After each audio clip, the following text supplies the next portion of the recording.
Alors vous parlez de culture du viol à la française, mais vous dites qu'en fait, cette culture du viol, elle existe partout. Là, le fait que des hommes participent à ce genre de clips, de campagnes, c'est important, justement, pour dire que c'est possible, en fait, une prise de conscience aussi masculine.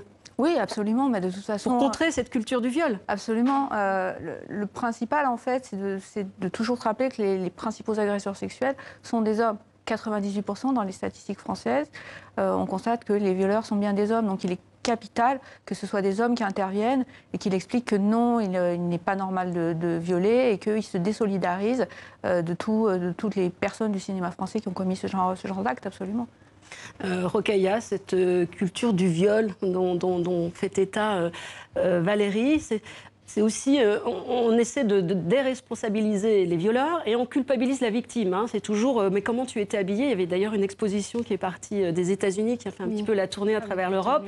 C'était les habits du viol. Exactement. Les habits ne font pas le viol. Votre réaction? On peut voir que même en étant une religieuse couverte, on peut être victime de viol. Donc ça montre bien que ça n'a absolument aucun rapport avec la tenue. Et c'est une manière effectivement de déplacer en fait la culpabilité vers la victime. Et puis je pense que la culture du viol aussi, c'est la gêne qu'on peut avoir à parler du viol, c'est-à-dire qu'une personne qui a été violée a été agressée et c'est elle qui socialement se trouve dans une position de gêne quand elle veut évoquer un viol. C'est-à-dire qu'on peut évoquer une agression qu'on a reçue si on se fait attaquer parce qu'on se fait voler son sac, etc. dans la rue. On peut en parler à un dîner. Si on se fait violer, on ne peut pas en parler. Parce que, et c'est la personne qui essaye d'en parler qui va être perçue comme dérangeante. Et ça, pour moi, c'est la culture du viol parce que c'est la personne... En fait, ce ne sont pas les violeurs qui ont honte, puisqu'ils sont nombreux, forcément, étant donné le nombre de femmes qui sont violées. Ce sont les personnes agressées qui ont honte et qui se taisent. Et c'est ça, je pense, cette culture du silence, de la culpabilisation, à laquelle il faut vraiment mettre fin. Martine, je vous vois hocher de la tête. Vous voulez réagir justement par rapport à ces idées reçues, hein. Il y a beaucoup de choses à dire. Hein. La marche des salopes, je sais que Colline, c'est ce qu'elle a aussi fondé. Vous avez fondé aussi en Suisse. Hein. C'était parti des États-Unis. C'était un policier qui avait dit à une jeune femme violée, oui, mais comment étais-tu habillée? Et de là, les femmes s'étaient mobilisées et avaient défilé justement en tenue qu'elles avaient choisie. Le policier avait dit, pour ne pas vous faire violer, ne vous habillez pas comme des salopes.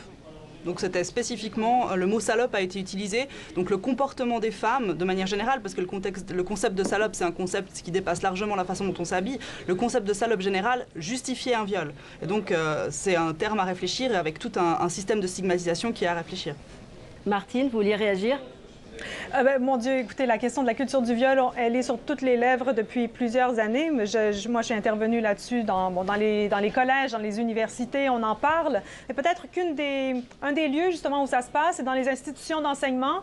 Et au Québec, c'est depuis un an, la ministre, à l'époque, la ministre de l'Éducation supérieure a exigé que les universités et les cégeps, donc qui sont un peu les dernières années du lycée pour vous, se dotent d'une politique contre le harcèlement sexuel, et qui concerne précisément, spécifiquement, les lieux d'enseignement. Donc, un des chevaux de bataille, si on veut, au Québec, ça a été aussi les rapports entre les professeurs et les étudiantes. Je sais que ça a occupé certaines étudiantes françaises et nous, on s'est inspiré de projets de loi, de politiques qui ont été mises en place aux États-Unis et ailleurs dans le monde pour essayer de penser comment délimiter, comment essayer de calmer un peu cette culture du viol qui a lieu dans les institutions d'enseignement elles-mêmes.